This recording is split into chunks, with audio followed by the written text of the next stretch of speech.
I believe that the Federal Reserve was imposed on this country in 1913 by Congress, who was bought off and sold us out. Can you tell the folks what happened in 1913 with the Federal Reserve Act and what your belief the Federal Reserve is? Yeah, well, we had just gone through the glorious latter decades of the 19th century, where we had deflation from the end of the Civil War until the turn of the 20th century. We had deflation because of the Industrial Revolution in America.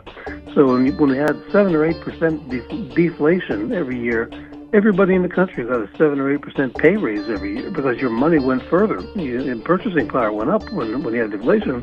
But the politicians didn't like that because they began to be pretty much bought by the banking industry. And the banking industry wanted to be able to make more loans than they already were. Not that they were suffering and not making money, they were, but they wanted to make even more money. And so they wanted to be able to make almost unlimited amounts of loans without holding gold or silver in reserve, which was the old system, the gold standard system.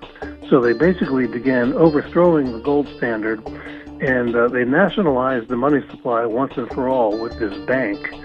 And it operates in secret. It's never been audited.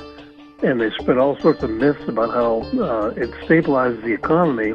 But we've got over 100 years of research now on what the Fed actually does.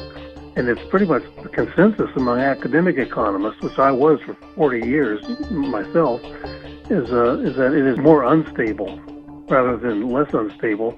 It's created the biggest inflation we've ever had over the years, yes, including when Biden was president. Remember, 9% inflation. That's historic inflation.